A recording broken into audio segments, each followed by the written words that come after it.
सुप्रभात बच्चों, आपने वीडियो के पहले भाग में कविता अगर न नभ में बादल होते के पहले 4 पद्यांश पढ़े।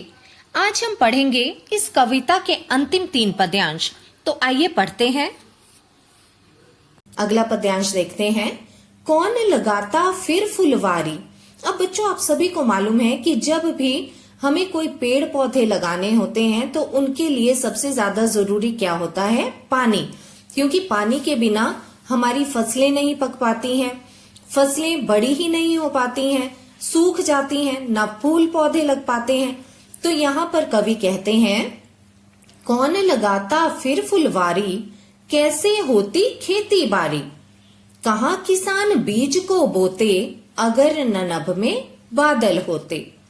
कि अगर आकाश में, नभ अर्थात आकाश, अगर आकाश में बादल ना होते तो क्या क्या होता? कौन लगाता फिर फुलवारी।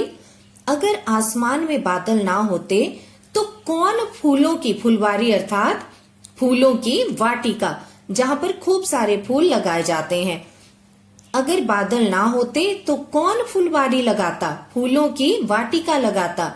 क्योंकि फूलों के लिए क्या जरूरी है, पौधों के लिए क्या जरूरी है? पानी जरूरी है।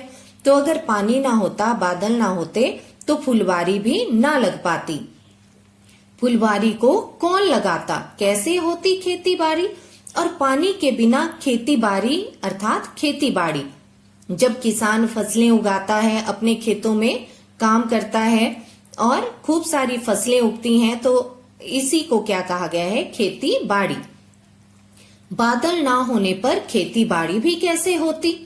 ना हो पाती ना। कहाँ किसान बीज को बोते। और जो किसान हैं, जो फसलें उगाते हैं, वो बीज को कहाँ बोते। यहाँ बेटा आपकी किताब में बोते को बाते लिखा गया है, तो यहाँ पर ओ की मात्रा लगा लीजिए और यहाँ पर बा का बो बना लीजिए। कहाँ किसान बीज को बोते। अब अगर बारिश ना होती तो सोचिए किसान कहाँ बीज को बोते, क्योंकि वो बीज को ना बो पाते और फसलें भी ना उग पाती। तो बीज बोने के लिए भी क्या जरूरी है? पानी का होना बहुत जरूरी है।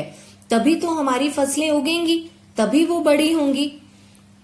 कहाँ किसान बीज को बोते, अगर न नभ में बादल होते। और अगर नभ में बादल ना होते तो किसान कहाँ अपने बीजों को बोते।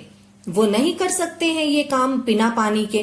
तो अगर बादल ना होंगे तो ये सब कुछ नहीं हो पाएगा। ना फुलवारी लग पाएगी, फूलों की वाटिका नहीं लग पाएगी, खेती बाड़ी नहीं हो पाएगी, और जो किसान है वो अपने बीजों को नहीं बो पाएंगे। कब नहीं कर पाएंगे ये सब कुछ? जब नभ में बादल ना होंगे। अगर नभ में बादल नहीं होंगे तो ये कोई भी काम नहीं हो पाएंगे। अगला पद्यांश देखते हैं। नहीं घटाएं फिर गहराती, नहीं छटाएं फिर छहराती, सब आंसू से गाल भिगोते, अगर न नभ में बादल होते। इस पद्यांश में कवि कहते हैं कि अगर नभ में, आकाश में बादल ना होते तो घटाएं कभी भी गहरा नहीं पाती। अर्थात घटाएं का अर्थ क्या होता है?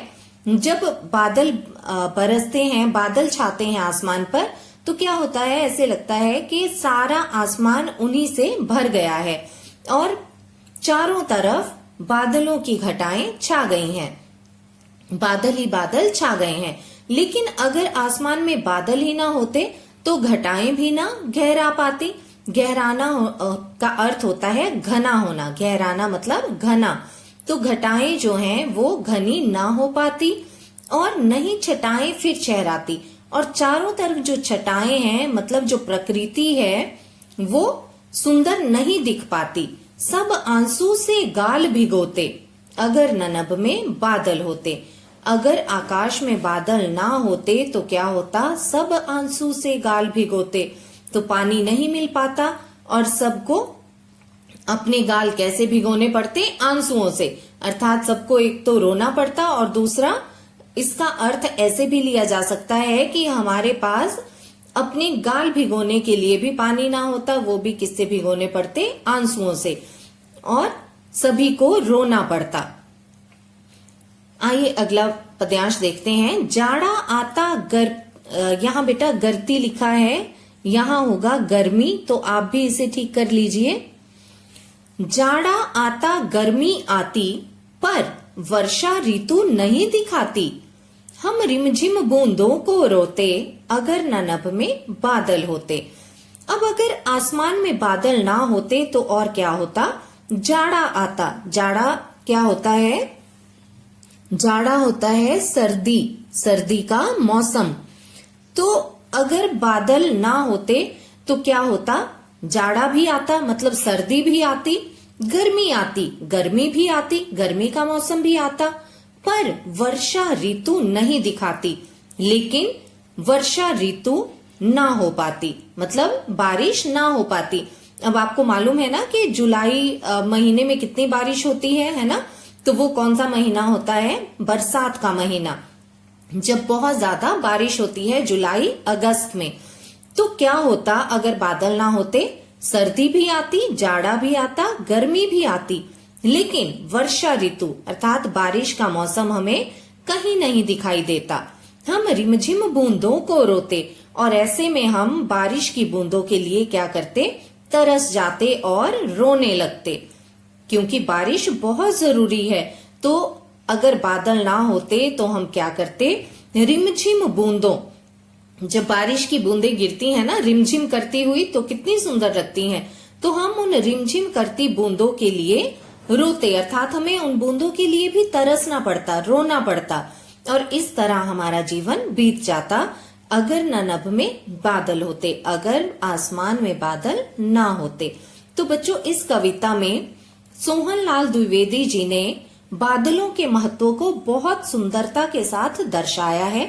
आप सभी इस कविता को पढ़ेंगे, कविता पाठ करेंगे, और जितने भी मैंने शब्द रेखांकित किए हैं आप भी उनको रेखांकित करेंगे और उनके नीचे उनके अर्थ को लिखेंगे। धन्यवाद।